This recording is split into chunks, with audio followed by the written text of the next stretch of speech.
Hello friend, this is अभिषेक सिन्हा। आज हम एक नया चैप्टर लेके आए हैं आपके सामने। मौर्य वंश का इतिहास पढ़ाएंगे पूरा डिटेल्स में जाकर के। जो हमारा मौर्य वंश का इतिहास है वो लगभग 322 जो 322 बीसी से लेकर के 185 बीसी तक का समय जो रहता है वो मौर्य वंश का ही समय रहता है। मौर्य वंश के अंदर अलग अलग राजा देखने को मिलते हैं, है ना। तो उन सभी के विशेष रूप से हम आज पढ़ेंगे, उन सभी राजा को अच्छे से स्टडी करेंगे। ठीक है। हमने हर्यक वंश देखा, शिशुनाग वंश को पढ़ लिया और हमने नंद वंश को भी अच्छे से पढ़ लिया। नंद वंश के पतन के बाद यदि कोई महत्वपूर्ण वंश निकल कर आता है तो उसी को हम मौर्य वंश कहेंगे। ठीक है। नंद वंश के पतन के बाद 322 जो आपका ईसा पूर्व का समय रहता है, क्योंकि नंद वंश जब पतन हो जाता है, नंद वंश कंप्लीट रूप से समाप्त हो जाता है, तो उसके समाप्ति के बाद लगभग 322 ईसा पूर्व का जो वक्त रहता है उसी में मौर्य वंश की स्थापना होती है।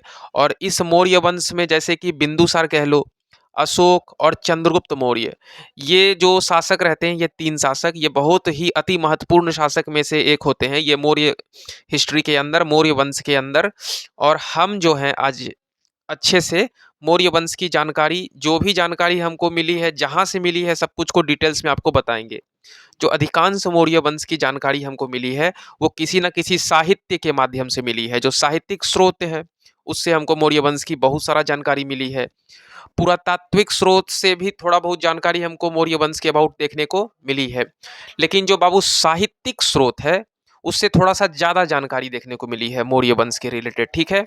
और आप प्राचीन भारतीय इतिहास पढ़ रहे हो तो प्राचीन भारतीय इतिहास में जो मौर्य वंश है उसका एक बहुत बड़ा नाम है और एक बहुत ही महत्वपूर्ण वंश के रूप में देखने को मिला है मौर्य वंश। ठीक है। और आप अच्छे से इतिहास पढ़ोगे, थोड़ा सा मेरा पहले वाला जो भी वीडियो है वो सब वीडियो को, जैसे कि हमने ईरानी यूनानी ये सब के अबाउट नया नया एक वीडियो लाया था इससे पहले बना करके, जिसमें कि हमने सिकंदर के बारे में पढ़ाया था, सेलुकस निकेटर को बताया था, और भी जो पोरस थे, आम भी थे। ये जो राजा का हमने डिस्कशन करा था पिछले वाले वीडियो में, वो वीडियो जाके आप अच्छे से देख लीजिए, तब आपको ये मौर्य तक पहुंचने का जो रास्ता है, एक्चुअली मौर्य वंश कैसे स्टार्ट हुआ, आखिर घनानंद का बेइज्जती किस तरह घनानंद नहीं, आखिर कौटिल्य पंडित का बेइज्जती किस तरह से घनानंद किए थे, तो आपको एक ठीक ठाक जो सीक्वेंस रूप में समझ में आएगा, तभी आप जाकर के मौर्य वंश को अच्छे से समझ पाओगे और आपको ज़्यादा फील होगा। ठीक है। क्योंकि पढ़ाने के बाद यदि आपको फील होने लगता है, महसूस होता है पढ़ाई, तो समझ लो कि आपको समझ में अच्छे से आ रहा है। और यदि लगता है कि नहीं, हम चीज़ों को रट रहे हैं, समझ नहीं पा रहे हैं, तो समझो कि सर जो है वो अच्छा पढ़ा नहीं रहे हैं, वो रटा रहे हैं चीज़ों को। ठीक है।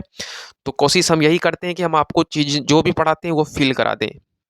तो जो भी साहित्यिक स्रोत हमको मिले हैं वो बहुत सारा, जैसे यूनानी भी हमारे भारत की में आए थे, ईरानी भी हमारे भारत में आए थे। तो जो भी राजा जैसे सिकंदर ही भारत में आए थे तो उनके साथ अन्य कुछ बड़े बड़े लेखक थे, तो वो भी उस वक्त जो भारत का गतिविधि था, उन्होंने जैसा भारत को देखा वो सब कुछ अपने जो भी साहित्य जो भी पुस्तक वो लिख रहे थे उसमें सब कुछ लिख डाला। ईरान ईरानी शासक के साथ भी कुछ आए थे लेखक, तो वो भी बहुत सारा कुछ अपने जो भी साहित्य लिखा उसमें लिख डाला। तो होता क्या है कि जो भारतीय इतिहास के बारे में हमको पता चलता है ना, खासकर प्राचीन भारतीय इतिहास के बारे में, वो बहुत सारा विवरण जो है हमको प्राचीन भारतीय इतिहास के बारे में यदि हमको जानना है अच्छे से, तो बहुत सारा जो चीज़ें हैं वो विदेशी ग्रंथ के द्वारा भी पता चलता है। क्योंकि होता क्या था कि जो भी विदेशी आते थे वो अपने साथ एक लेखक को लाते थे, और विदेशी यहाँ जितना दिन ठहरते थे, जितना दिन रुकते थे, तो बाबू होता क्या था कि लेखक जो रहते हैं वो लेखक कंप्लीट रूप से टीच करते थे कि भारत का कल्चर कैसा है, भारत में कौन कौन सा जगह, कौन कौन सा राजाएं हैं, उनकी स्थिति कैसा है, और भी राजा के बारे में विभिन्न बातें लिख देते थे कि उस वक्त राजा किससे लड़ाई किए, आखिर हम लोग जो लूटने के लिए आए थे क्या हम लोगों को जीत मिला, या फिर भारतीय राजा ही जीत लिए थे। उस वक्त भारत का अर्थव्यवस्था कैसा था, भारत का भौगोलिक क्षेत्र कैसा था, भारत की स्थितियां कैसी थी, भारत किसके साथ व्यापार करता था, इन सभी जो संबंध में विवरण है ये सभी विदेशी इतिहासकार अपने पुस्तक में लिखे। जो भी साहित्यिक स्रोत है हमको विदेशी विवरण से भी मिल जाता है। क्योंकि विदेशी इतिहासकार के ही माध्यम से अधिकांश जानकारी हमको प्राचीन भारतीय इतिहास के डिटेल्स में मिल जाती है। क्योंकि उस वक्त भारत में उतना ज़्यादा डेवलप हुआ नहीं था कि जो भारतीय इतिहासकार बहुत ज़्यादा निकल के आए और वो भारत के विषय में लिखें। और भी बहुत सारा कहानी छिपा हुआ है कि भारतीय इतिहासकार लिखना तो चाहते थे भारत के अबाउट में, लेकिन उनकी पुस्तकें उनको ठीक ठाक संसाधन नहीं मिल पाई और कई बार पुस्तक में जो भी चीज़ें लिखी थी वो फट चिट गई, खराब हो गई। तो इस कारण से जो भी स्रोत हमारे जो इतिहासकार हैं उनको कंप्लीट रूप से विदेशी इतिहासकार के माध्यम से, खासकर यूनानी वाला जो क्षेत्र था, ईरानी वाला जो क्षेत्र था और भी कई मध्य एशिया के जो भी अलग-अलग कंट्री हैं, उनके कुछ-कुछ इतिहासकार देखने को मिले जो समय टू समय हमारे भारत में आते रहे। कह लो कि घूमने के लिए ही आते थे, है ना? भारत में एक विदेशी यात्री के रूप में आते थे और बहुत सारा चीज़ लिख के जाते थे। हमारे चीन के भी बहुत सारे लेखक आए, जैसे हर्षवर्धन का पढ़ोगे इतिहास तो वहाँ भी आपको समझ में आएगा। हैंसोंग आए थे, फूकों और भी ये सब चीन के थे और ये सब जो चीनी इतिहास थे वो भी अपने पुस्तक में बहुत सारा चीज़ भारतीय कल्चर को लिख दिए थे और भी बताए थे कि उस वक़्त भारत का स्थिति कैसा रहा होगा, कौन-कौन राजा रहे होंगे, ये सब चीज़ की जानकारी वो अपने पुस्तक में रखे। तो आज हम लोग जो भारतीय इतिहासकार हैं, भारतीय इतिहासकार विदेशी विवरण, जो विदेशी साहित्य के माध्यम से बहुत सारा जो डिटेल्स है, बहुत सारा जो जानकारी है, नॉलेज है, प्राचीन भारत के बारे में कलेक्ट कर लेता है। तो उसी सब माध्यम से नया-नया चैप्टर बन के आता है, जैसे आपका मौर्य वंश की महत्वपूर्ण जानकारी। ये सब के बारे में हम लोग जाने कैसे? तो बहुत सारा चीज़ है। विदेशी साहित्य को भी पढ़ के समझे, कुछ अपना भी कुछ था लिखा हुआ तो उसके अबाउट में भी समझे। हमने अर्थशास्त्र पढ़ा जो कि हमारे भारतीय लेखक के द्वारा लिखा गया, तो इससे भी बहुत सारा जानकारी मिलती है। इंडिका, पुराण, मुद्रा राक्षस, बौद्ध, जैन ग्रंथ, इन तमाम जो भी साहित्य है, ये सब मौर्य वंश, इन सभी से भी मौर्य वंश की जानकारी प्राप्त होती है। अर्थशास्त्र पढ़ोगे इससे भी कुछ ना कुछ जानकारी आपको मिल जाएगा। इंडिका को अच्छे से पढ़ोगे तो इससे भी आपको मौर्य वंश की जो भी तमाम बातें हैं, कुछ जानकारी है वो आपको मिल जाएगा, है ना? इंडिका किनके द्वारा लिखा गया ये सब बहुत इंपॉर्टेंट है, ये सब याद कर लेना। मेगास्थनीज के द्वारा लिखा गया था इंडिका। और पुराण हो गया, अर्थशास्त्र हो गया, अर्थशास्त्र कौटिल्य पंडित के द्वारा लिखा गया। मुद्रा राक्षस जो एक बुक है, ये भी एक बहुत महान राइटर थी, विशाखा दत्त, उसके द्वारा लिखा गया था। और बौद्ध का कुछ ग्रंथ है जैसे अंगुत्तर निकाय है, तो उससे भी बहुत सारा जानकारी आपको मिल जाती है। अंगुत्तर निकाय को डिटेल में जाकर के पढ़ोगे तो आपको 16 महाजनपद के बारे में जानकारी मिल जाएगा, जो भी अन्य 16 महाजनपद हुआ करती थी, है ना? उसी में से ना एक बाबू मगध था आपका। जैन ग्रंथ को अच्छे से पढ़ोगे तो उससे भी बहुत सारा जानकारी, जैसे भगवती सूत्र वगैरह है जैन ग्रंथ में, तो कल्प सूत्र, भगवती सूत्र, आचार्य, ये सब जो 3-4 जैन ग्रंथ है, ये सबको भी कुछ-कुछ पढ़ोगे तो खास तौर पर आपको मौर्य के बारे में भी कुछ-कुछ जानकारी कलेक्ट हो जाएगी, ठीक है? तो नॉलेज हम लोगों को ना बहुत अलग-अलग स्रोत से मिला है। कुछ ज़मीन खोदने के बाद सिक्का वगैरह जो मिला उसके माध्यम से भी हम बता सकते हैं कि मौर्य वंश की स्थिति कैसा रहा होगा। सोना का सिक्का ज़मीन से निकलता था, तो हम बताते थे कि मौर्य वंश की स्थिति काफ़ी अच्छा रहा होगा। और चाँदी-वाँदी निकलता था तो कह देंगे कि स्थिति, थोड़ा आर्थिक स्थिति डाउन रहा है इससे इस वक़्त। और सिक्का-विक्का में तो डेट भी लिखा रहता है, तो इससे हम बता सकते हैं कि कुछ-कुछ बता सकते हैं सिक्का को देख कर के भी। और बहुत सारा जानकारी हम साहित्य को भी देख के बता सकते हैं। साहित्य को पढ़ेंगे तो उससे भी बहुत सारा चीज़ समझ में आ जाएगा। तो बहुत सारा चीज़ है जो कुछ साहित्य भारतीय भी है और बहुत सारा साहित्य विदेशी भी है। विदेशी साहित्य विदेशी राइटर के द्वारा लिखा गया और जो हमारा घरेलू साहित्य है जैसे कि भारतीय साहित्य, वो सब भारतीय राइटर के द्वारा लिखा गया। जिनमें कि कुछ बड़े-बड़े नाम हैं, अर्थशास्त्र, इंडिका, पुराण, मुद्रा राक्षस, बौद्ध ग्रंथ, जैन ग्रंथ, ये सब तमाम जो साहित्य है, ये सब भारतीय लेखक के द्वारा लिखा गया। तो इससे भी हमको मौर्य वंश की क्या मिलती है बाबू, जानकारी मिलती है। और पुरातात्विक क्षेत्र को देखोगे तो अशोक के द्वारा जो है वो कुछ अभिलेख थे। तो जैसे कि अशोक ने आयरन पिलर वगैरह बना रखा था, तो वो सब में बहुत सारा चीज़ें लिखा था अशोक अपने आयरन पिलर में। जो पिलर है लोहा का होता था, उसको खोद-खोद के ना काँटी मार-मार के उसको छेद किया जाता था और उसको खोद-खोद के इंस्क्रिप्शंस नहीं इंस्क्रिप्शंस कह सकते हो कि उसमें ना खोद-खोद के लोहा में कुछ-कुछ मंत्र लिखा जाता था। वो क्या होता था कि बहुत ज़्यादा लॉन्ग टाइम तक आप उसको अच्छे से पढ़ सकते थे। वो फटने वाला चीज़ नहीं था, ना सड़ने वाला चीज़ था। जैसे कि गाछ-वृक्ष में नहीं लोग खोद-खोद के अपना नाम लिख देता है। तो 10 साल के बाद भी आप जाओगे तो उसमें नाम अगर राहुल लिखा हुआ है तो राहुल ही लिखा रहेगा। या आप क्या करो कि आप एक काँटी लो हाथ में और कोई आपके घर में केवाड़ी है, तो काँटी ने रगड़-रगड़ के पूरा एकदम गड्ढा कर के केवाड़ी में अपना नाम लिख दो। और देखना कि 15-15 साल के बाद भी उसमें अगर आप सानू लिखे हो, तो सानू ही लिखा रहेगा, ठीक है? वो मिटने वाला चीज़ नहीं है। और यदि आप कुछ कॉपी किताब में लिखते हो, तो समय के साथ जो कॉपी में लिखी गई पेन से स्याही है, वो उड़ जाता है। तो उड़ने के बाद मिट जाता है और या फिर बारिश पड़ा, कुछ भी हुआ, हज़ार, 100, 200 साल के बाद एकदम कंप्लीट रूप से मिट जाता है। तो इंस्क्रिप्शंस जो भी चीज़ें लिखी होती है ना, मतलब पिलर में, लोहा का पिलर या फिर गाछ-वृक्ष में, वो लंबे टाइम तक 5000 10,000 साल तक भी आने वाला जनरेशन पढ़ लेगा अच्छे से। तो अशोक के बहुत सारा इंस्क्रिप्शंस हैं, बहुत सारा अभिलेख हैं, तो उनसे द्वारा भी हमको मौर्य वंश की अच्छा खासा जानकारी मिल जाती है। ठीक है, यहाँ तक अच्छे समझ में आ गया। आप देख लोगे जूनागढ़ का जो एक अभिलेख था, तो जूनागढ़ का अभिलेख किनके द्वारा लिखा गया? ये रुद्रा दामन जो अभिलेख है, कंप्लीटली उसी के कॉन्सेप्ट पे बेस है जूनागढ़ का अभिलेख। तो उसको अच्छे से पढ़ोगे तो उस वहाँ से भी बहुत सारा जानकारी अच्छे से समझ में आ जाती है। और बहुत सारा भवन रहे हैं, बहुत सारा स्तूप रहे हैं, गुफ़ाएँ रहे हैं, मृदभांड रहे हैं। ये सभी जो चीज़ें हैं वो ज़मीन खोदने के बाद निकले हैं। जैसे भवन हैं, स्तूप हैं, और बहुत सारा कुछ-कुछ है जो पुराने राजा-महाराजा के प्राचीन भारतीय इतिहास, जैसे मौर्य वंश थे, उस वक़्त के कुछ-कुछ अलग-अलग जगह कुछ न कुछ स्तूप देखने को मिले हैं, गुफ़ाएँ देखने को मिले हैं, कुछ चित्र के माध्यम से कह लो बाबू, या फिर कुछ मृदभांड जैसे मिट्टी का बर्तन, उसका कुछ डेटिंग-वेटिंग करके कार्बन 14 के द्वारा कुछ-कुछ पता लगाया जाता है। तो हर तरह से ना हमको मौर्य वंश की जानकारी प्राप्त हुई है। ऐसा नहीं कि साफ-सुथरा कोई ग्रंथ में ही लिखा हुआ है। अब तो हम लोग का टेक्नोलॉजी बहुत डेवलप हो गया है। आज की डेट में तो मोदी, जो नरेंद्र मोदी हैं, वो 10 तारीख को क्या खाना खाए, ये भी इतिहास में लिखा हुआ है। क्योंकि अब का बात अलग है, तब का बात अलग था।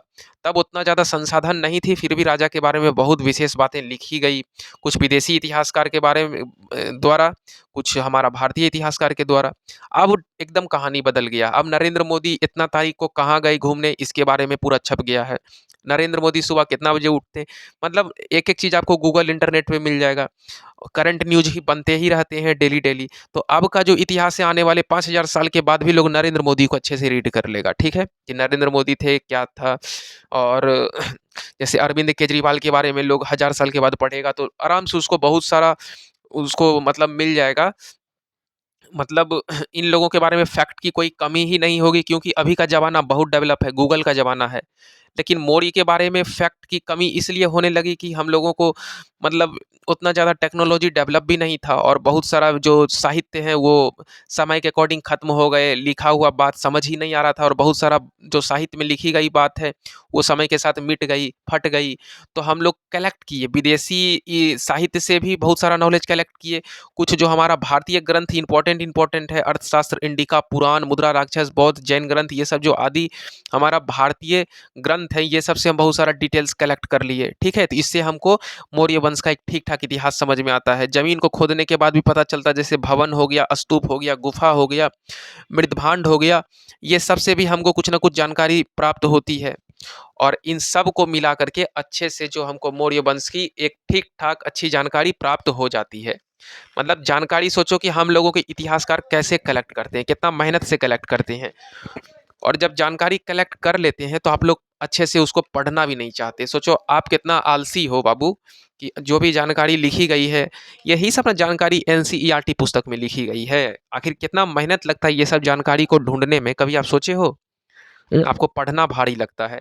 और आज हमारे बड़े-बड़े इतिहासकार इस बात से जुटे हुए हैं कि कैसे हम पढ़ने के लिए मटेरियल्स ढूँढ के लाएँ, कैसे हम अच्छे से पढ़ लें चंद्रगुप्त मौर्य को। चंद्रगुप्त मौर्य के बारे में लिखी हुई जानकारी जो भी है, कुछ-कुछ कलेक्ट करें, वर्ल्ड के जो अलग-अलग विदेशी पुस्तक हैं, कुछ भारतीय पुस्तक हैं, सबको मिला-जुला कर एक ठीक-ठाक चैप्टर बनाएँ, और यही सबको पढ़ने लिखा गया एनसीईआरटी बुक में छापा गया खोज-खोज के। तो उसको तो कम से कम आप पढ़ लो, किताबी कीड़ा थोड़ा देर के लिए बनो, और थोड़ा थोड़ा व्यावहारिक भी बनो, कि जो पढ़ते हो वो बोलने का प्रयास करो, सिर्फ पढ़ के मत रहो। जो चीज़ पढ़ते हो उसको मने मन मनन भी करो, और बोलने का प्रयास करो अपने मित्र के साथ, अपने टीचर के साथ, अपने फ्रेंड्स के साथ डिस्कस भी करो, जो भी चीज़ पढ़ते हो। तो इससे आपको याद रहेगा बहुत ज़्यादा।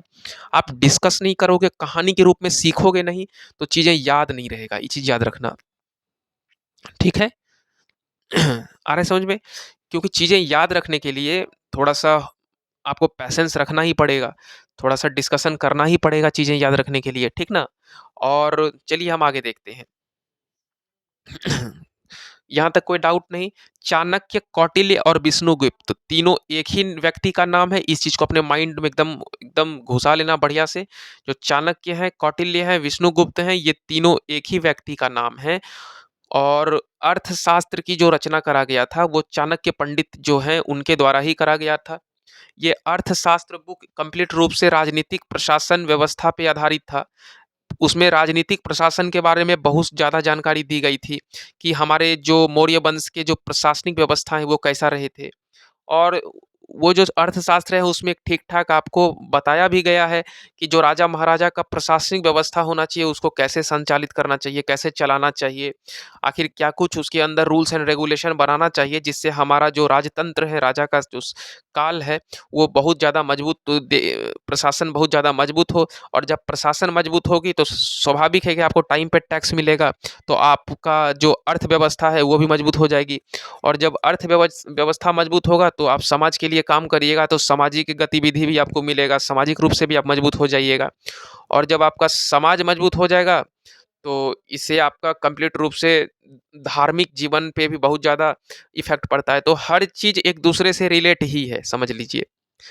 ठीक है, प्रशासन का मजबूत होना बहुत ज़रूरी है। आज आपका बिहार में प्रशासन कमज़ोर हो जाएगा, देखिएगा चोरी, डकैती, मार-पीट, रेप हर चीज़ बढ़ जाएगा ये समाज में। प्रशासन का मजबूत होना, घर में एक गार्जियन होना बहुत ज़रूरी है। गार्जियनहीन घर हो जाता है तो बच्चे आवारा निकल जाते हैं, याद रखिएगा। वो बच्चे ना निपने लायक, ना पोतने लायक कोई काम के नहीं होते हैं। उनको ना कोई मतलब ना स्किल आता है, ना वो मतलब ना कुछ स्किल भी नहीं रहता है और ना वो पढ़ाई में अच्छे रहते हैं।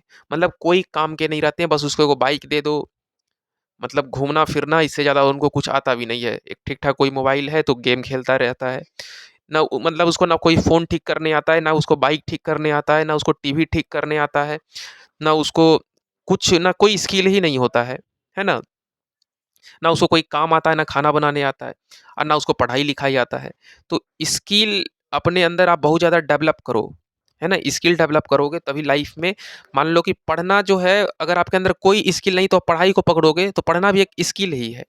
अगर पढ़ने आपको आ गया तो एक ठीक-ठाक आपको नौकरी दिला देगा। अगर पढ़ाई-लिखाई मन नहीं लगता है तो अपना रुचि देखो कोई दूसरा क्षेत्र में ढूँढो। जैसे कि आपको वायरिंग करने आना चाहिए, पूरा अच्छे से वायरिंग कर लेते हो तो आपको काम मिलेगा ना जीवन में। वायरिंग करोगे घरे-घर जा कर के तो एक घर से 3-4 हज़ार रुपया भी मिल गया तो महीना का 40-50 हज़ार इस तरह से कमा लोगे। तो कुछ स्किल होना चाहिए, तब किसी के अंदर आपको काम करना नहीं पड़ेगा, है ना?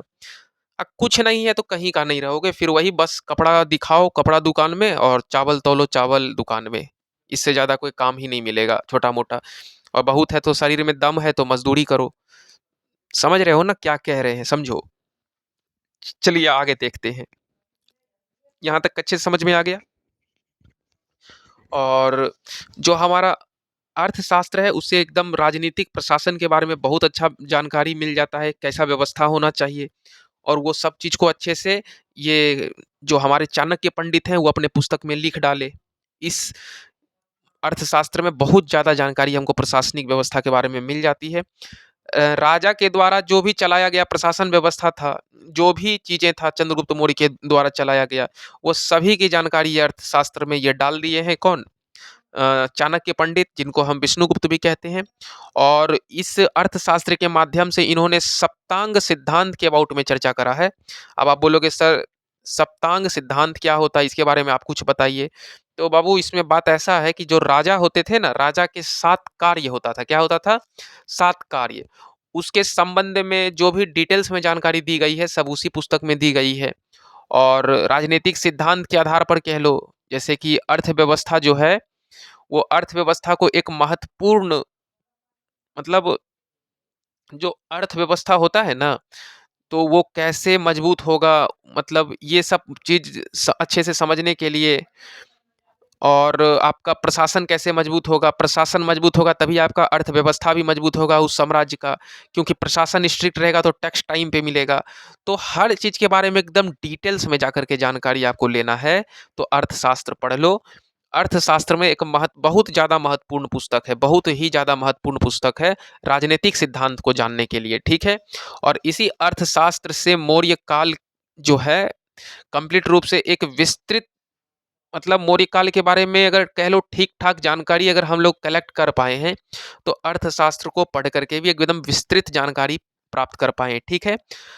आप एंडिका एक पुस्तक है जो कि मेगास्थनीज के द्वारा लिखा गया था।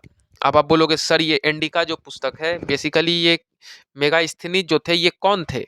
तो कौन थे सब कुछ बताते हैं। ये जो मेगास्थनीज है ना बाबू ये एक यूनान के लेखक थे। कहाँ के? यूनान के। और ये जो मेगास्थनीज है वह चंद्रगुप्त मौर्य के दरबार में रहता था क्योंकि वो यूनान से आया था और इसको चंद्रगुप्त मौर्य मानता भी बहुत था। ठीक है?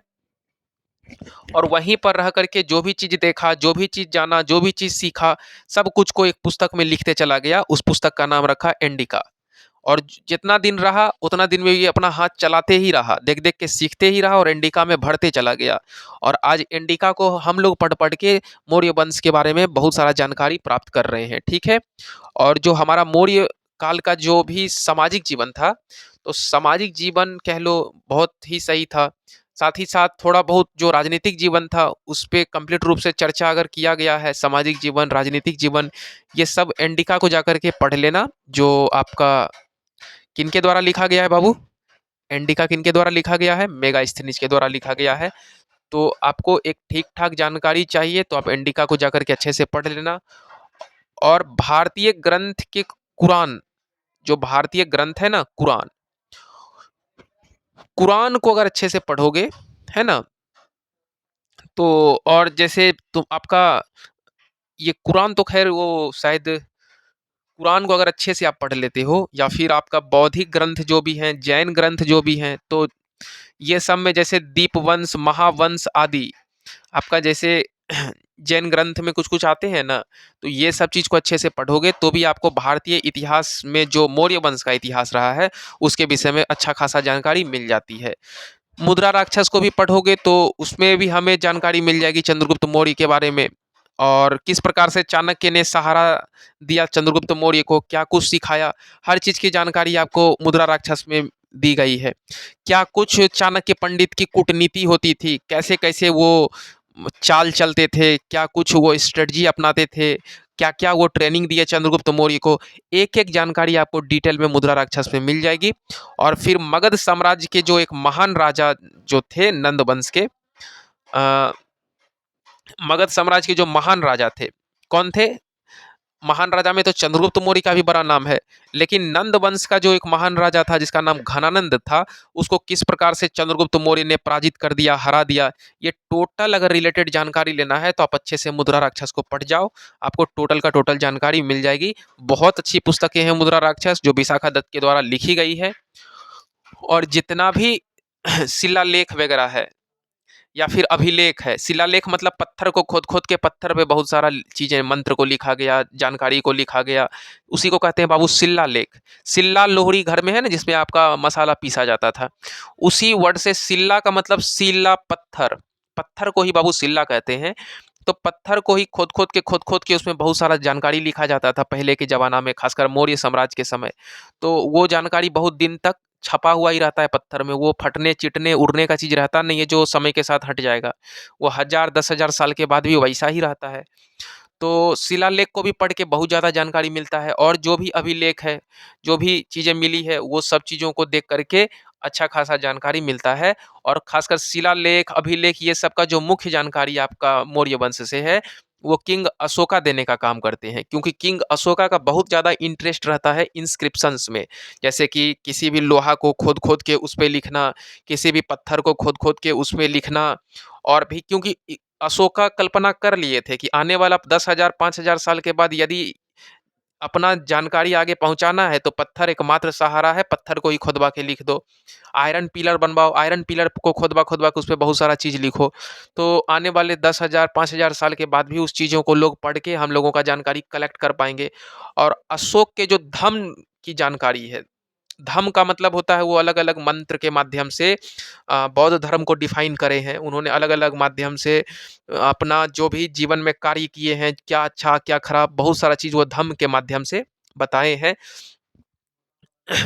उन्होंने धम्म मतलब एक तरह से धर्म भी कह लो, वो धर्म के रास्ता पर किस प्रकार से चले, ये सब जो विशेष रूप से जानकारी मिलता है, वो आपको अभिलेख या फिर शिलालेख ये सभी के माध्यम से ही मिलेगा। इसके अलावा आप कह लो जैसे कला साहित्य है, तो कला साहित्य से भी हमको मौर्य वंश की जानकारी मिलती है। और कुछ लिपि है, डेट है, तो वो सबको भी पढ़ने के बाद कुछ-कुछ मिल जाती है जानकारी। जैसे पटना है ना, तो पटना में जैसे पटना को ही पाटलिपुत्र पाटलिपुत्र प्राचीन नाम है, पटना उसके बाद का नाम है। तो चंद्रगुप्त मौर्य जो है उसका एक विशाल भवन था, कहाँ पे? पटना में, या फिर पाटलिपुत्र कह लो। और इस भवन से चंद्रगुप्त मौर्य की जानकारी मिल जाती है एकदम डिटेल्स रूप में। जैसे कि आपका स्तूप हो गया, गुफा हो गया, मृदभांड हो गया, ये सब चीज़ के बारे में यदि पूरा डिटेल्स में जानकारी चाहिए, तो कैसा गुफा रहता था, क्या कुछ मृदभांड, मिट्टी के जो बर्तन थे वो कैसा होते थे, जो स्तूप था वो सब क्या होता था, ये सब चीज़ों के बारे में जानकारी अगर आपको लेना है तो आप कंप्लीट रूप से अलग-अलग साहित्य पढ़ जाओ। आप देखते हैं कि मौर्य वंश की जो स्थापना है वह कैसे होती है? आखिर मौर्य वंश का स्थापना होता कैसे है? एक व्यक्ति जिनका नाम रहता है बाबू चाणक्य, चाणक्य पंडित, अब कहानी मेरा स्टार्ट होता है। जो चाणक्य पंडित है ना, वो रहता है और वह नंद वंश के राजा घनानंद के दरबार में रहते हैं। वहीं मंत्री के साथ उठते बैठते हैं और ये राय विचार देने का राजा को बहुत काम करते हैं, राजा को रणनीति देते हैं। चाणक्य पंडित धर्म धर्म जाति से वह ब्राह्मण रहते हैं।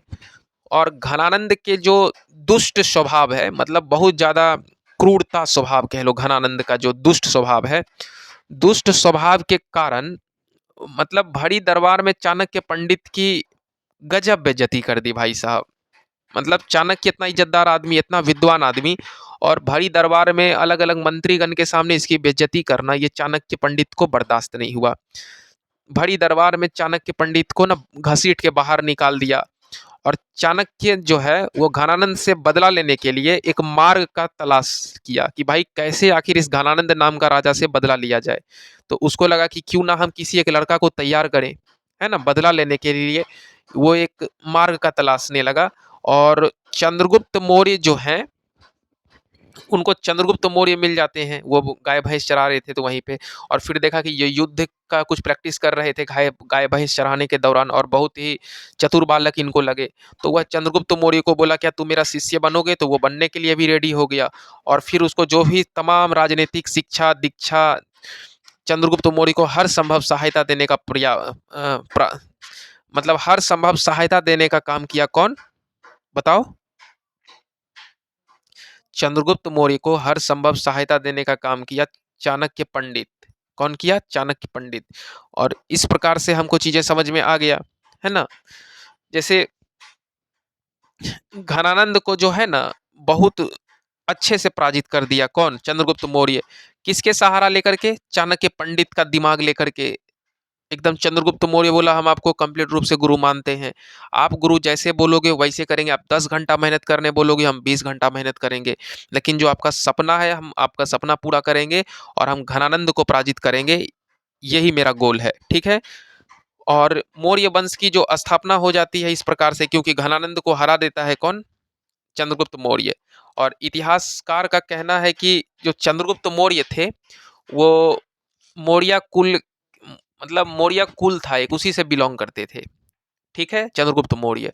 और चंद्रगुप्त मौर्य की जो सहायता, चंद्रगुप्त मौर्य है वो सहायता लेता है किसका? चाणक्य पंडित का सहायता लेता है। किस लिए? राजा बनने के लिए। बहुत ज्यादा चाणक्य ने उसे सहायता दिया, हर तरह का ट्रेनिंग दिया चाणक्य ने, तब जाकर के चंद्रगुप्त मौर्य राजा बनता है। ठीक है। और 322 ईसा पूर्व का जो समय रहता है, 322 ईस्वी का समय, उसमें मौर्य वंश की क्या हो जाती है? स्थापना हो जाती है, जो चंद्रगुप्त मौर्य के द्वारा होती है। और लगभग 322 ईस्वी से लेकर के, ईसा पूर्व से लेकर के 298 ईसा पूर्व तक मौर्य वंश गद्दी पे बना रहता है। मौर्य वंश नहीं, चंद्रगुप्त मौर्य गद्दी पे बना रहता है। 322 से लेकर इधर घटते क्रम में 20-22 साल इधर हो गया, 2 साल उधर, लगभग 24 वर्ष तक ये गद्दी पे बना रहता है। कौन? चंद्रगुप्त मौर्य। और वह मौर्य वंश के जो शासक रहते हैं चंद्रगुप्त मौर्य, समझो 24 वर्ष तक लगातार गद्दी पे बने रहते हैं। और बौद्ध और जैन ग्रंथ के माध्यम से हमको चंद्रगुप्त मौर्य के बारे में एक विशेष रूप की जानकारी मिलती है, जिसमें हमको यह पता लगता है कि जो चंद्रगुप्त मौर्य हैं उनको बौद्धिक ग्रंथ और जैन ग्रंथ दोनों क्षत्रिय कहकर पुकारे हैं। वो कह रहे थे कि भाई चंद्रगुप्त मौर्य जो है वो क्षत्रिय जाति का है। लेकिन ये तो हमको किससे पता चला? बौद्ध ग्रंथ और जैन ग्रंथ से हमको पता चला कि चंद्रगुप्त मौर्य क्षत्रिय जाति का है। लेकिन जब हम डिटेल से जाकर के मुद्रा राक्षस या फिर ब्राह्मण ग्रंथ को अच्छे से जाकर के पढ़ेंगे या फिर पुराण को डिटेल में जाकर के पढ़ेंगे, तो वहां से हमको पता चलता है कि जो चंद्रगुप्त मौर्य हैं वो तीनों ग्रंथ चंद्रगुप्त मौर्य को शूद्र कह के पुकारे हैं।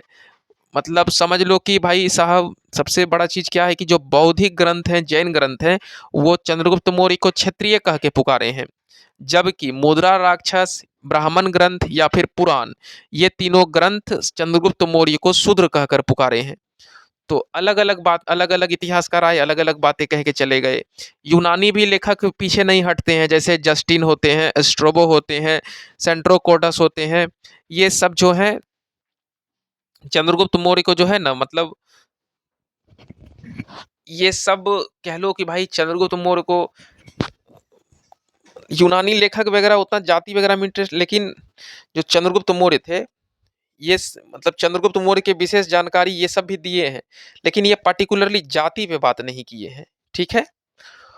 और चंद्रगुप्त मौर्य को जो है, जैसे आपका एपियन और प्लूटार्क, ये सब बड़े बड़े विद्वान थे। क्या नाम था? एपियन, प्लूटार्क, ये सब बहुत बड़े बड़े विद्वान थे। बहुत महान इतिहासकार के रूप में इनको जाना जाता है। और ये चंद्रगुप्त मौर्य को एट्रोकोटस कहकर पुकारा है। क्या कह के पुकारा है? एट्रोकोटस। भाई गजब बात है। बौद्धिक ग्रंथ को पढ़ते हैं, जैन ग्रंथ को पढ़ते हैं तो वो क्षत्रिय कह देते हैं। हम मुद्रा राक्षस को डिटेल में जाकर के पढ़ते हैं या फिर ब्राह्मण ग्रंथ को पढ़ते हैं या फिर आप कह लो कि पुराण वगैरह को जाकर के पढ़ लेते हैं, तो भाई साहब ये कह देते हैं शूद्र है। लेकिन यदि हम यूनानी लेखक का जो भी जस्टिन, स्ट्रोबो, सेंट्रोकोडस, ये सब का इतिहास जाकर के पढ़ते हैं, तो ये एक नाम से पुकारते हैं। चंद्रगुप्त मौर्य को ये पुकारते हैं एंट्रोकोटस कह करके, एंट्रोकोटस। तो भाई क्या चल रहा है तमाशा? कोई इनको क्षत्रिय पुकारते हैं, कोई शूद्र पुकारते हैं, कोई एंट्रोकोटस पुकारते हैं। ये क्या तमाशा चल रहा है भाई? एक व्यक्ति हजार नाम, मेरा तो अपने माथा चकराने लगता है। चंद्रगुप्त मौर्य के रिलेटेड काफ़ी जानकारी जो भी लिखी हुई है वो यूनान के पुस्तक से बहुत ज़्यादा जानकारी प्राप्त होती है। बट ये बात किसी भारतीय को पता नहीं थी पहले। जब वो यूनान ग्रंथ को अच्छे से स्टडी कर लिए तो हमारे भारतीयों को भी पता चल गया। लेकिन 1784 का जो वक्त रहता है, ये हाल फिलहाल का ही बात कर रहे हैं, 1784 में एक एशियाटिक सोसाइटी रहता है। क्या रहता है? एशियाटिक सोसाइटी की स्थापना हो जाती है। और उसमें विलियम जोन्स के द्वारा, जो सर विलियम जोन्स रहते हैं, वो सर विलियम्स जोन्स जो रहते हैं, कब? 1784 में सर विलियम्स जोन्स ने चंद्रगुप्त मौर्य को सेंट्रोकोटस और एंट्रोकोटस जैसे नाम से पुकार दिया। अभी भाई यूनिक बात है कि जो विलियम जोन्स बहुत बड़े इतिहासकार रहते हैं, इन्होंने 1784 में एक एशियाटिक सोसाइटी की स्थापना करी। और उसी एशियाटिक सोसाइटी में जो विलियम्स जोन्स रहते हैं, वो चंद्रगुप्त मौर्य को सेंट्रोकोटस और एंट्रोकोटस दोनों ही नाम से पुकारते हैं। ये कहते हैं कि जो आपके भारत के चंद्रगुप्त मौर्य हैं उनको सेंट्रोकोटस और एंट्रोकोटस यही दोनों कहा जाएगा। और इस बात का सबसे पहले चर्चा अगर हमको मिलता है तो यही जो विलियम जोन्स हैं इनके द्वारा ही मिलता है। ठीक है। चंद्रगुप्त मौर्य ने इतना विशाल साम्राज्य स्थापित किया, इतना विशाल साम्राज्य कि कह लो कि पश्चिम में ईरान के बाद जैसे अफगानिस्तान है ना, अफगानिस्तान सीमा और बंगाल सीमा तक का जो भाग है, अफगानिस्तान से लेकर के बंगाल सीमा तक। और उत्तर में आप चले जाओ तो उत्तर में क्या है बाबू? मैप तो आप कभी पढ़े नहीं हो जीवन में, तो आपको पता कहाँ से रहेगा सर बताना क्या चाह रहे हैं। उत्तर में चले जाओ, कश्मीर वाला जो क्षेत्र है, तो कश्मीर से लेकर के दक्षिण भारत का जो कर्नाटक वाला तक का जो क्षेत्र है, वहां तक का जो संपूर्ण क्षेत्र रहता है वो कंप्लीट रूप से मौर्य वंश का क्षेत्र रहता है। ठीक है, इतना बड़ा था। बोलोगे सर क्या बोल दिए, कुछ समझ नहीं आया है ना? बोले ना आप लोग मैप नहीं पढ़ते हो। मैप को भी कभी रख के देखा करो। मैप में आपको जो भी जगह बताते हैं हमेशा पढ़ने के साथ मैप सटा हुआ होना चाहिए दीवार पे इधर उधर, क्योंकि तब आपको अच्छे से समझ में आएगा। ठीक है, आप मैप हमेशा अपने साथ रखा करो, तब ना हम बताएंगे पश्चिम दक्षिण उत्तर जो भी चीज़ बोलते हैं वो चीज़ आपको अच्छे से समझ में आएगा। जैसे फिर से बता रहे हैं एक बार, जो मौर्य का विशाल साम्राज्य वाला जो क्षेत्र था ना, वो पश्चिम में ईरान, कहाँ? हम कहते थे ना, कल जैसे पढ़ाई थे, उत्तर पश्चिम भारत बोलते थे ना, तो वहीं पर ना ईरान वाला जो क्षेत्र है, तो पश्चिम में ईरान के बाद अफगानिस्तान आ जाएगा। तो अफगानिस्तान तक, ईरान से अफगानिस्तान और आपका बंगाल सीमा तक का जो क्षेत्र है, वो पश्चिम भारत में रहता है। कहाँ पे? पश्चिम बंगाल, नहीं सुने हो नाम, पश्चिम बंगाल, वो भारत के ही क्षेत्र में पड़ता है। तो पश्चिम में ईरान के बाद जैसे अफगानिस्तान, अफगानिस्तान भी बंगाल से सटा हुआ ही है, तो बंगाल, अफगानिस्तान, ये सब जो क्षेत्र है वो पश्चिम भारत में है। और पश्चिम भारत से लेकर के उत्तर भारत में जैसे कश्मीर हो गया, है ना? कश्मीर उत्तर भारत तक, मतलब बंगाल से कश्मीर तक, और दक्षिण भारत में कर्नाटक तक का जो संपूर्ण क्षेत्र है, वह मौर्य वंश के सीमा क्षेत्र के अंदर फैला हुआ था और एक महान विशाल साम्राज्य के रूप में देखा गया। ठीक है? और कह लो कि यह पहला अवसर था कि इतने बड़े विशाल भूमि का राजा कोई एक व्यक्ति था। इतिहास के पन्ने पर चंद्रगुप्त मौर्य के टाइम यह पहला अवसर था कि इतने बड़े विशाल भूमि का राजा कोई एक व्यक्ति था जिसका नाम चंद्रगुप्त मौर्य था। ठीक है, इसको महान शासक के रूप में देखा गया है चंद्रगुप्त मौर्य को। ये भारत के एकीकरण के रूप में बहुत काम किया है, मतलब जो पूरा भारत पे शासन किया है, जिसको यूनियन कहते हैं, है ना? अभी नरेंद्र मोदी पूरा भारत पे शासन कर रहा है। वो गोवा चले जाए तो उसको वहां इज्जत मिलेगा, वो बिहार आ जाए तो उसको वहां इज्जत मिलेगा। वो पूरा भारत का वज़ीर आजम है, अर्थात प्रधानमंत्री है, ठीक ना? नरेंद्र मोदी, मतलब पूरा भारत का वो क्या है, गार्जियन है। उसका बेटा है, बिहार बेटा है, झारखंड बेटा है, बंगाल बेटा है, उत्तर प्रदेश बेटा है। इस प्रकार से उसको 28 बेटा और 7 यूनियन टेरि जो भी 7-8 जो भी है यूनियन टेरिटोरी, वो उसका बेटा लोग है। किसका? नरेंद्र मोदी का। नहीं समझे? उसका सबसे होनहार बेटा, सबसे डेवलप राज्य कह लो गुजरात, है ना? दिल्ली, ये सब होनहार बेटा है उसका। ये सब बहुत ज़्यादा पैसा कमाता है, कैसे? बिज़नेस कर कर के। और ये सब टैक्स किसको पहुँचाता है? नरेंद्र मोदी को। इसका सबसे गरीब बेटा बिहार, बहुत गरीब बेटा है। ये ये खुद मतलब अपने मतलब सरकार पे डिपेंड है, मतलब अपने पिता पे डिपेंड हो गया है, समझ लो। इस तरह से हम आपको रिलेट करके पढ़ाने का प्रयास कर रहे हैं कि जो गार्जियन होते हैं उनका कई बेटा होते हैं। तो उसी प्रकार से जो चंद्रगुप्त मौर्य थे वो हमारे भारत के अखंड जो क्षेत्र था उसका एक गार्जियन बन बैठे थे। चाहे वो बंगाल का क्षेत्र हो, चाहे कर्नाटक का क्षेत्र हो, चाहे अफगानिस्तान का क्षेत्र हो, ये सब तो भारत के ही सीमा में आते थे। तो सब के वो गार्जियन बन चुके थे और वो पूरा का पूरा संपूर्ण भारत पे एक महान शासक के रूप में देखे गए। और हर जगह एक-एक छोटा-छोटा गवर्नर, छोटा-छोटा राजा होता था उस पार्टिकुलर क्षेत्र का, वो टैक्स कलेक्ट करके चंद्रगुप्त मौर्य तक टैक्स पहुँचाता था। चंद्रगुप्त मौर्य कह लो संघ का राजा था और जो अन्य राजाएँ थे उनके साम्राज्य में वो छोटा-छोटा क्षेत्र को सँभालने के लिए, देखने के लिए गवर्नर के रूप में, राजा के रूप में काम करते थे। समझ में आ रहा है? किसी भी प्रकार का कोई भी डाउट होगा तो आप हमें कमेंट बॉक्स में पूछ लेना, ठीक है? हमको नहीं लगता है कि कोई डाउट वाउट बचेगा, क्योंकि पढ़ाते हैं तो तोड़-तोड़ के ही पढ़ाते हैं। और जो संपूर्ण साम्राज्य फैला हुआ था, ये चीज़ भी आपको समझ में आ गया। अफ़गानिस्तान, बंगाल वाला क्षेत्र से लेकर के कर्नाटक तक अच्छा से बहुत बड़ा साम्राज्य फैला हुआ था चंद्रगुप्त मौर्य में। कर्नाटक, और कर्नाटक से कश्मीर कह लो। कश्मीर कहाँ है? उत्तर भारत में पड़ता है, ठीक है? और कर्नाटक कहाँ पड़ता है? दक्षिण भारत में पड़ता है। अच्छा, बंगाल कहाँ पड़ता है? पश्चिम भारत में पड़ता है। एक बार भारत का मैप तो खोलो तब ना समझ में आएगा। और यह जो इतने बहुत पहला बार चंद्रगुप्त मौर्य को अवसर मिला था कि इतने बड़े विशाल भूमि पे राज करना, और भी पूरे भारतीय इतिहास में पहला ऐसे राजा निकल के आए थे। एकीकरण हो गया था, यूनियन, मतलब कह लो यू जो संघ होता है, पूरा का पूरा भारत पे ये अकेले शासन कर रहे थे। अलग अलग जो राजा था ये इनके अधीन था और सब ने मिल करके इनको टैक्स असूल असूल के देता था, जिसमें संपूर्ण भारत को एक साथ लेकर के चलाने का चंद्रगुप्त मौर्य प्रयास किया है। जो भी रूल्स रेगुलेशन बनेगा वो पूरा भारत के लिए लागू होगा, ठीक है? पहले क्या था कि भारत में अलग-अलग राजा थे। एक ही टेरिटोरी, एक ही सीमा क्षेत्र के अंदर कई गार्जियन निकले थे। तो बहुत सारा गार्जियन अलग-अलग फैसला बनाएँगे, नहीं समझे? एक घर कब अच्छा होता है? जब उसमें एक ही गार्जियन रहते हैं और बहुत सारे बच्चे रहते हैं, तो घर अच्छा से चलता है। और एक ही घर में 4-5 गार्जियन बन जाता है तो घर भी खराब हो जाता है। वही है हमारा जो टेरिटोरी है उसका एक बहुत बड़ा, जैसे चंद्रगुप्त मौर्य एक ही गार्जियन था पूरा भारत का, तो वो संपूर्ण भारत के लिए एक रूल बनाता था और संपूर्ण भारत पे लागू होता था। आज नरेंद्र मोदी कोई भी फैसला लेगा तो हर एक राज्य के लिए हो जाएगा ना। मान लो मास्क ही पहनना है तो हर एक राज्य ना मास्क नहीं लगाएगा तो उसको पेनल्टी भरना पड़ेगा। ऐसा थोड़ी कि नीतीश कुमार अपना समझाइश लगा देगा। नीतीश कुमार के हाथ में भी बहुत सारा चीज है। नीति निदेशक तत्व जब हम आपको पढ़ाएंगे डिटेल्स में जाकर के पॉलिटिकल साइंस में, तो बहुत सारा पावर है नीतीश कुमार के हाथ में। जैसे वो चाह सकता है, जैसे शराब बंद कर दिया, उत्तर प्रदेश वाले शराब को खोल दिए हैं, मतलब वहाँ लोग शराब दबा के पी रहे हैं। तो बहुत सारा जो पावर है वो नीतीश कुमार कर सकता है। लेकिन जो संघ लोग पर पावर होता है, वो पावर पूरा कंप्लीट रूप से संपूर्ण भारत के लिए समान होता है, ठीक है। जैसे कि आपका रेलवे के लिए कोई भी रूल्स रेगुलेशन बनेगा तो वो नरेंद्र मोदी के ही हाथ में है। रक्षा जो सीमा क्षेत्र पे चल रहा है, रक्षा वगैरह के लिए वो नरेंद्र मोदी ही रूल्स एंड रेगुलेशन बनाएगा, है ना। और भी जैसे पोस्ट ऑफिस से रिलेटेड कोई बातें होगा तो संपूर्ण भारत के लिए हो जाएगा। तो आप देखो ना कि मतलब जो सेंट्रल गवर्नमेंट के अंदर क्या क्या संस्थाएं आ रही है। बड़े बड़े ईडी हैं, इनकम टैक्स हैं, एक पर एक जो आपका कह लो कि स्पेक्ट्रम घोटाला जो हुआ था हमारे भारत में, वो सब चीज़ का जो उजागर किया गया था।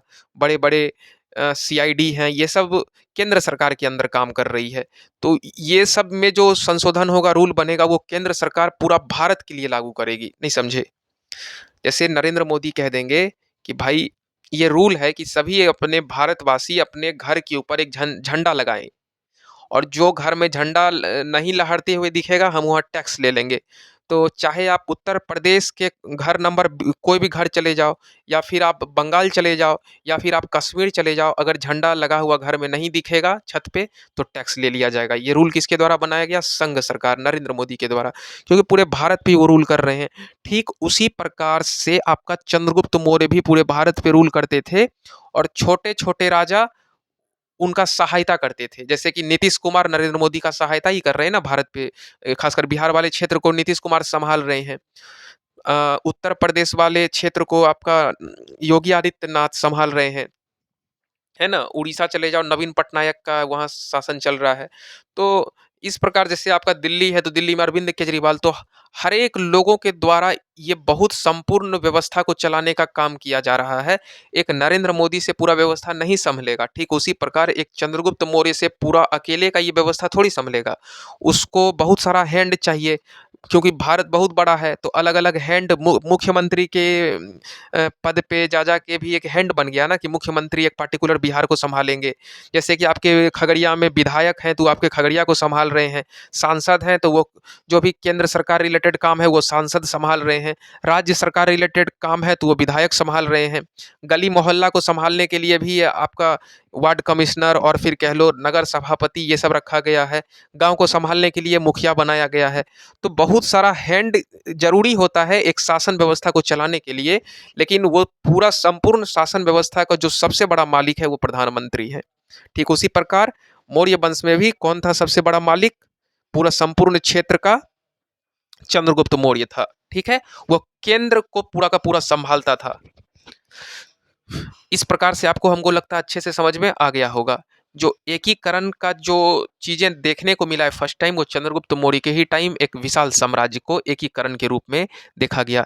एक रूल बनेगा, पूरा भारत पे लागू होगा। इसके प्रशासन व्यवस्था काफी मजबूत रहे, और जो राजा थे चंद्रगुप्त मौर्य, वो केंद्र में रह करके शासन करता था, क्योंकि उसका भी अपना इज्जत गरिमा था। वो केंद्र के कुर्सी पे बैठता था और वहीं से वो अपना शासन पूरे भारत पे करता था। और चंद्रगुप्त मौर्य स्थानीय जो भी स्थानीय लड़ाई होता था उसको कंप्लीट रूप से क्या होता था, जीत जाता था। तो स्थानीय लड़ाई को जीतता था, या फिर जो भी होता था वो महत्वपूर्ण लड़ाई जो है सेल्यूकस निकेटर नाम के जो व्यक्ति है ना, आप जानते होंगे पंजाब के रीजन में छोड़ दिया गया था सेल्यूकस निकेटर को, किसके द्वारा? सिकंदर के द्वारा। तो जो सेल्यूकस निकेटर हैं इनके साथ बहुत सारा लड़ाई हो गया, किसको? चंद्रगुप्त मौर्य को बहुत सारा लड़ाई हुआ। और 305 ईसा पूर्व का वक्त रहता है, 305 ईसा पूर्व का वक्त रहता है। अच्छा, एक चीज आपको समझ में आ गया होगा बाबू, कि जो ये शासन व्यवस्था को चला रहे हैं चंद्रगुप्त मौर्य, है ना, ये गद्दी पे कब बैठे? बता सकते हो कि भूल गए? बताइए, हम आपसे पूछ रहे हैं ये सवाल। 322 ईसा पूर्व में ये गद्दी पे बैठे थे। और जब 322 ईसा पूर्व में ये गद्दी पे बैठे थे तो 305 ईसा पूर्व में ये किससे भिड़ गए? सेलुकस निकेटर से। बहुत गर्दा लड़ाई हुआ, किससे? सेलुकस निकेटर से। क्योंकि सेलुकस निकेटर जो पंजाब वाला रीजन को पूरा का पूरा वहां एकदम अपना सत्ता संभाल रखा था, और चंद्रगुप्त मौर्य को और पूरा भारत पे अगर शासन करना था तो उनको सेलुकस निकेटर जैसे राजा को भी धूल चटाना था, है ना। और जब सिकंदर भारत को छोड़ करके वापस यूनान लौट रहा था तो उसी वक्त सेल्यूकस निकेटर को जो है वो कह लो कि जो सीमा प्रांत वाला क्षेत्र था ना, पंजाब रीजन, तक्षशिला साइड, अफगानिस्तान जो है, वहीं पर इसको राजा बना दिया था तक्षशिला क्षेत्र का। और सेलुकस निकेटर जो है वह पश्चिम उत्तर सीमा प्रांत का शासक बन के दिखने उभरा। पश्चिमा उत्तर जो भारत का था, ये तक्षशिला साइड, पाकिस्तान, पंजाब के थोड़ा सा आगे जाओगे तो पाकिस्तान का क्षेत्र आ जाएगा, वहीं पे बाबू तक्षशिला प्रांत पड़ता है, उसी का ये राजा बन गया था सेलुकस निकेटर, और पूरा का पूरा तक्षशिला को संभाल रहा था। तक्षशिला कहाँ पड़ता है? तो पश्चिमो उत्तर प्रांत वाले क्षेत्र में तक्षशिला पड़ता है, और वहीं पे ये क्या कर रहा होता है? शासन कर रहा होता है।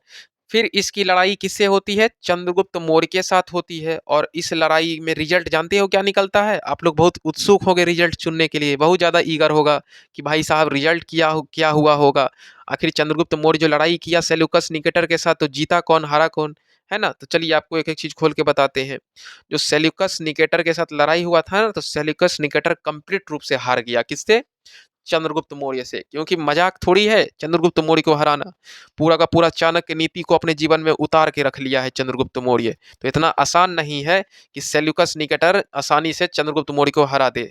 और सेल्यूकस निकेटर हार चुका है किससे? चंद्रगुप्त मौर्य से। और चंद्रगुप्त मौर्य जीतने के बाद एक संधि किया, बोला सुनो सेल्यूकस, ऐसे तो तुमको छोड़ेंगे नहीं, तो तुम एक संधि करो मेरे साथ। बोला ठीक है गुरु, आप जो बोलिए आप वही होगा, क्योंकि हम हार चुके हैं।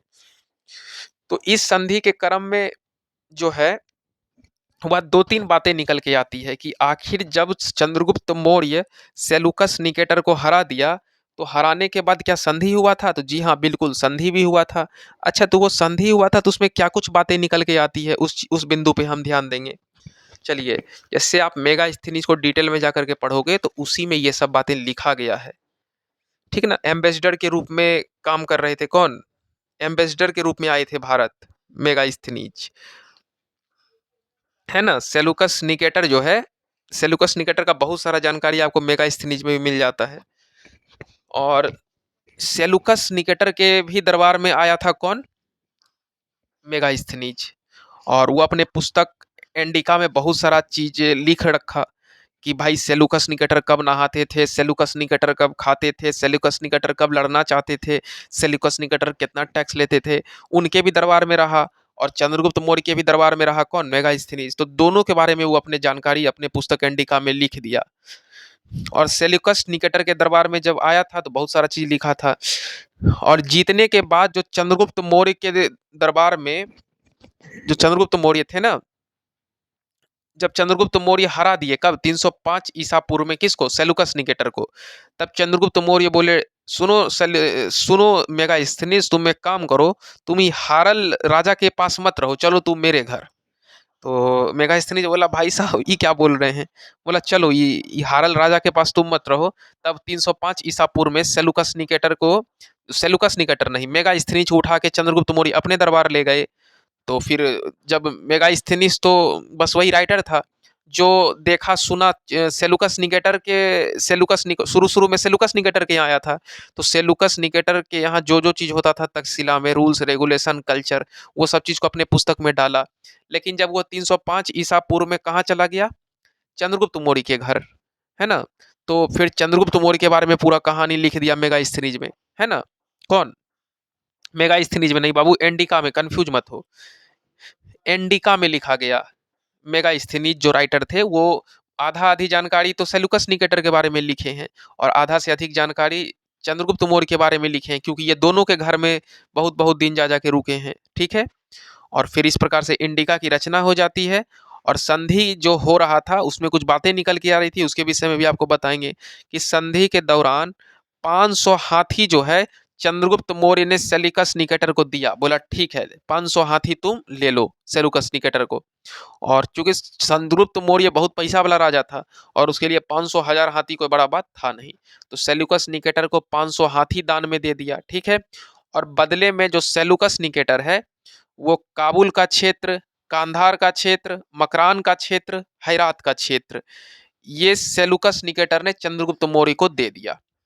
ये क्वेश्चन आएगा, पक्का पूछेगा, प्रीलिम्स में भी आएगा, मेंस में तो नहीं लिखोगे तो नंबर काट लेगा, ठीक है। जब सेल्यूकस निकेटर को 500 हाथी चंद्रगुप्त मौर्य के द्वारा दे दिया गया तो बदले में सेल्यूकस निकेटर ने कौन कौन सा क्षेत्र दिया, फिर से हम नाम गिना रहे हैं। काबुल का क्षेत्र, कांधार का क्षेत्र, मकरान का क्षेत्र, हेरात का क्षेत्र। काबुल का क्षेत्र, कांधार का क्षेत्र, मकरान का क्षेत्र, हेरात का क्षेत्र। काबुल, कांधार, मकरान, हेरात, ये जो 4 गो क्षेत्र है ये सेल्यूकस निकेटर ने चंद्रगुप्त मौर्य को सौंप दिया, क्योंकि चंद्रगुप्त मौर्य ने 500 हाथी दिया था किसको, सेल्यूकस निकेटर को। और एक चीज संधि के दौरान एक फैसला और हुआ, जानते हो क्या, कि जो वैवाहिक संबंध है ना उसको भी चंद्रगुप्त मौर्य बनाए, किससे, सेल्यूकस निकेटर से। सेल्यूकस निकेटर की एक बहुत खूबसूरत सी पुत्री थी जिसका नाम हेलेना था, क्या था, हेलेना। देखने में काफी खूबसूरत थी। जब चंद्रगुप्त मौर्य शुरू शुरू में जब चाणक्य नीति को कह लो कि मतलब शुरू शुरू में जब चाणक्य पंडित के साथ काम कर रहे थे ना, चाणक्य पंडित उसको ट्रेनिंग दे रहे थे पूरा का पूरा भारत साम्राज्य जीतने के लिए, तो एक बारी क्या हुआ था कि हेलेना को देख लिए थे। क्या हुआ था, जो सेल्यूकस निकेटर की बेटी थी उस पे इनका नज़र चला गया था। तो बोले कि देखिए चंद्रगुप्त ये देखिए कौटिल्य पंडित ऐसा बात है, क्योंकि वो गुरुजी कह के पुकारते थे। बोले गुरुजी देखिए ऐसा बात है कि हमको जो है ना वो हेलेना बहुत पसंद आ गई है और हम डिस्ट्रैक्ट हो रहे हैं, मतलब हमको ऐसा लग रहा है कि हम उससे प्यार करें, हम जीतने उतने का आशा छोड़ दें। तब चंद्रगुप्त कौटिल्य पंडित उसको समझाए थे कि यदि तुमको लक्ष्य प्राप्त करना है तो अभी तुमको डिस्ट्रैक्ट होना नहीं है, अभी तुम पहले अपना लक्ष्य प्राप्त कर लो और बाद में तुमको सब कुछ मिल जाएगा। तब जाकर के यह बात को फिर चंद्रगुप्त मौर्य किसी तरह अपने आप को संभाले और फिर अपना फोकस अपने गोल पर कर लिए, क्योंकि उनका गोल बस एक ही था, घनानंद को धक्का मार के भगाना है पाटलिपुत्र से और वहां अपना साम्राज्य को स्थापित करना है और फिर पूरा का पूरा महान जो ये भारत का क्षेत्र है उस पर रूल करना है। यही लक्ष्य था किसका, चंद्रगुप्त मौर्य का। तो इस दरमियान में वो हेलेना को तत्काल के लिए भूल भी गए थे, क्योंकि उसको लगा था कि ये जो डिस्ट्रैक्ट करेगी, और जब ये गद्दी वद्दी पे बैठ गई अच्छे से तो फिर जाकर के कल के डेट में ये हेलेना को डिमांड कर दिए, किससे, बोले जो आपकी बेटी हेलेना है, किसको, सेल्यूकस निकेटर को। बोले आपकी बेटी जो हेलेना है वो काफ़ी खूबसूरत है और हमको उससे शादी करना है, ठीक है। तो बदले में सेल्यूकस निकेटर की खूबसूरत सी पुत्री हेलेना का विवाह किससे करा दिया गया, चंद्रगुप्त मौर्य से करा दिया गया। और विवाह के बाद जो संपूर्ण साम्राज्य जो है वह चंद्रगुप्त मौर्य का ही हो गया था, क्योंकि बहुत सारा क्षेत्र जैसे कि काबुल, कंधार, मकरान, हेरात, ये सभी क्षेत्र भी इसको एक तरह से तिलक में मिल गया था। तिलक नहीं कह लो, ये तो संधि के दौरान ही मिला था, है ना। ये सभी क्षेत्र कौन दिए थे, सेल्यूकस निकेटर किसको दिए थे, चंद्रगुप्त मौर्य को दिए थे। और विवाह भी हो गया था मनपसंद लड़की से, तो फिर इसका तो समझ लो कि इतना बड़ा साम्राज्य का राजा भी बन गया, सुंदर लड़की से शादी भी कर लिया, किससे, हेलेना से। और चंद्रगुप्त मौर्य जो है कंप्लीट रूप से अपने जिंदगी में काफी सफल व्यक्ति के रूप में देखा जाता है। और विवाह के बाद तो पूरा संपूर्ण क्षेत्र पर इसी का शासन हो गया। एक जस्टिस जस्टिन प्लूटार्क नाम का एक बहुत बड़े विद्वान थे, और उनके अनुसार ये बताया गया है कि भाई जो 6 लाख सेना था ना, 6 लाख सेना, चंद्रगुप्त मौर्य के पास लगभग 6 लाख का सेना था। कितना का, 6 लाख का सेना था। कौन ये बात बोला, जस्टिस जस्टिन प्लूटार्क ने। जस्टिस जस्टिन प्लूटार्क के द्वारा बताया गया कि जो चंद्रगुप्त मौर्य थे उनके पास लगभग 6 लाख का सेना था, और 6 लाख की सेना के मदद से चंद्रगुप्त मौर्य ने पूरे भारत को रौंद डाला।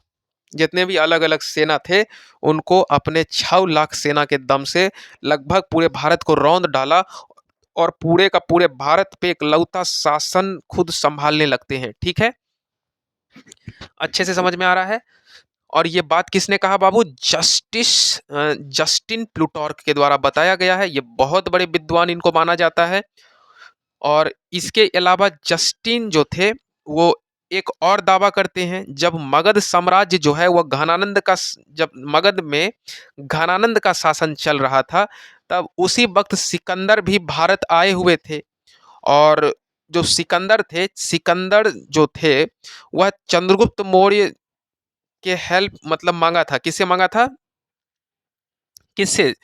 देखो कहानी क्या है हम तुमको बता रहे हैं, इसमें तुम घबराना मत। जो चंद्रगुप्त मौर्य थे ना, वो कुछ हेल्प मांगा था। किससे? सिकंदर से। जब सिकंदर भारत आए थे ना, अच्छे समझ में आ रहा है? कोई भी प्रकार का डाउट हो तो आप हमसे फील फ्री पूछ सकते हैं, कमेंट कर सकते हैं। और कमेंट में पूछेंगे तो हम आपको पूरा का पूरा आंसर दे देंगे अच्छे से, इस डिटेल में। ठीक है? देखो बात ऐसा है कि जब सिकंदर भारत में थे ना, कौन? सिकंदर। तो उस वक्त चंद्रगुप्त मौर्य ने उनसे कुछ हेल्प मांगा था बस। बट बात ऐसा है कि सिकंदर उसको हेल्प वैसा किया नहीं। यही बात का दावा कौन करते हैं? बताओ बताओ, अभी बताइए ना। जस्ट जस्टिन करते हैं। जस्टिन का दावा था कि उस वक्त मगध साम्राज्य का राजा घनानंद था, और जो विदेशी आक्रमणकारी के रूप में सिकंदर भारत आए थे, तो सिकंदर से चंद्रगुप्त मौर्य ने कुछ हेल्प मांगा, बट सिकंदर ने यह हेल्प शायद नहीं किया था। ठीक है? बट इस बात हमारे भारतीय इतिहासकार इस बात से सहमत नहीं है। बहुत इतिहासकार बोलते हैं नहीं, सिकंदर ने ना चंद्रगुप्त मौर्य को उस वक्त हेल्प किया था, लेकिन अभी तक इस बात का विवाद बना हुआ है। और सिकंदर और चंद्रगुप्त मौर्य की जो मुलाकात का दावा है, वह जस्टिन ही करते हैं कि सिकंदर सिकंदर ने चंद्रगुप्त मौर्य से मिला था। लेकिन पता नहीं क्या सच है नहीं है, ये जस्टिन पता नहीं किस आधार पे दावा करते हैं। और जस्टिन ने यह भी कहा कि लगभग 6 लाख जो सेना था, सेना की मदद से पूरा का पूरा भारतीय साम्राज्य का अधिकांश शासक को रौंद डाला। किसने? चंद्रगुप्त मौर्य ने। और चंद्रगुप्त मौर्य अपने अंतिम समय में जैन धर्म को अपना लिया था। और उस वक्त भद्रबाहु जो थे वह महायान शाखा के अनुयायी थे। कौन थे? महायान शाखा के अनुयायी कौन थे? भद्रबाहु थे। और उसी वक्त चंद्रगुप्त मौर्य ने जैन धर्म को अपना लिया था। कौन सा धर्म को अपनाया था चंद्रगुप्त मौर्य ने? जैन धर्म को अपनाया था। और उस वक्त जो भद्रबाहु थे वो कौन सा शाखा का अनुयायी थे? तो महायान शाखा के अनुयायी थे। ठीक है? भद्र व बाहु जो भी थे बाबू, वो 298 ईसा पूर्व का समय रहता है। ठीक है? 298 ईसा पूर्व का समय रहता है। भद्रबाहु महायान जो जैन धर्म का एक शाखा था, उसके वो क्या थे? अनुयायी थे। और कर्नाटक के श्रवण बेलगोला ये एक जगह था, वहीं पे चंद्रगुप्त मौर्य चले जाते हैं। और वहाँ पे बहुत एकांत रहता है, और भूख प्यास को कंप्लीट रूप से त्याग देते हैं, मतलब भूखे रहते हैं, प्यासे रहते हैं। क्योंकि जैन धर्म का मानना है कि यदि आपको मोक्ष की प्राप्ति करना है, जीवन में भगवान तक पहुंचना है, तो आप भूखे प्यासे रह करके अपने प्राण को त्याग दीजिए। इसको कौन सा पद्धति कहा जाता है? तो सल्लेखन पद्धति कहा जाता है। यही मार्ग को चंद्रगुप्त मौर्य ने अपने प्राण को त्यागने के लिए अपना लिया। जब चंद्रगुप्त मौर्य को लगा कि आप हमको मर जाना चाहिए, तो चंद्रगुप्त मौर्य मरने के लिए कहाँ चले जाते हैं? श्रवण बेलगोला वाला क्षेत्र चले जाते हैं। और श्रवण बेलगोला वाला क्षेत्र कहाँ पड़ता है? तो श्रवण बेलगोला वाला क्षेत्र कर्नाटक में पड़ता है। अच्छा, कब गए थे? तो 298 बीसी में, 298 ईसा पूर्व में गए थे। ठीक है? अच्छा, उस वक्त जैन धर्म के अनुयायी कौन रहते हैं? तो भद्रबाहु रहते हैं। ये सब जानकारी अपने माइंड में सेट कर लो। और चंद्रगुप्त मौर्य जब अपना प्राण को त्यागते हैं, तो कौन सा पद्धति से? सल्लेखन पद्धति से अपने प्राण को त्यागते हैं। और आप बोलोगे सर ये सल्लेखन पद्धति क्या होता है? तो भूख और प्यास को कंप्लीट रूप से कायम रखना, और खाना नहीं खाना, पानी भी नहीं पीना, और चुपचाप गुम गाम रहते रहते कुछ दिन में जब आप भूखे प्यासे रहोगे तो ऑटोमेटिक आपका प्राण चला जाएगा। तो इस पद जो सल्लेखन विधि को हम संथरा भी कहते हैं, संथरा विधि के भी नाम से जानते हैं। और जो भद्रबाहु थे वो दिगंबर परंपरा जो दिगंबर था ना भद्रबाहु, वो दिगंबर जो परंपरा चल रहा था उसके संस्थापक थे। और सल्लेखन विधि का मतलब भूखे रह करके अपने प्राण को क्या होता है? त्याग देना होता है। चंद्रगुप्त मौर्य जो रहते हैं वह जैन धर्म से बहुत ज़्यादा मोटिवेट होते हैं, बहुत ही ज़्यादा प्रेरित होते हैं। और चंद्रगुप्त मौर्य की मृत्यु के बाद जो उनका बेटा रहता है बिंदुसार, वो राजा बनकर आता है। और लगभग 298 ईसा पूर्व में बिंदुसार चंद्रगुप्त मौर्य के कुर्सी पर बैठ जाता है और 273 बीसी तक मौर्य वंश के कुर्सी पर वह बैठा रहता है लगातार। कब राजा बनता है बिंदुसार? वो वाला बिंबिसार मत समझ लेना, बिंबिसार अलग है बाबू, ये चंद्रगुप्त मौर्य का बेटा है। हम उस वक्त भी बताए थे आपको, याद है ना, कि चंद्रगुप्त मौर्य का बेटा को बिंदुसार कहते हैं। अब बिंबिसार क्या है? वो हर्यक वंश के संस्थापक थे, उसका बात अलग है। उससे कभी आप कंफ्यूज मत होना, बहुत सारे बच्चे कंफ्यूज हो जाते हैं, हमको अनुभव है इसलिए हम आपको बता दिए। जो बिंदुसार है वो चंद्रगुप्त मौर्य का बेटा रहते हैं और बिंदुसार चंद्रगुप्त मौर्य के मरने के बाद गद्दी पर कब बैठते हैं? तो 298 ईसा पूर्व में ये गद्दी पर बैठते हैं और ये कब तक बैठे रहते हैं? तो 273 ईसा पूर्व तक, 273 ईसा पूर्व तक वह मौर्य वंश के गद्दी पे बैठे रहते हैं। और बिंदुसार को अमित्र घात कह करके भी पुकारा गया है इतिहास में। आप बोलोगे सर ये अमित्र घात क्यों कहा गया है? इसका मतलब होता क्या है कि शत्रु का विनाश करने वाला, इसी को कहते हैं अमित्र घात।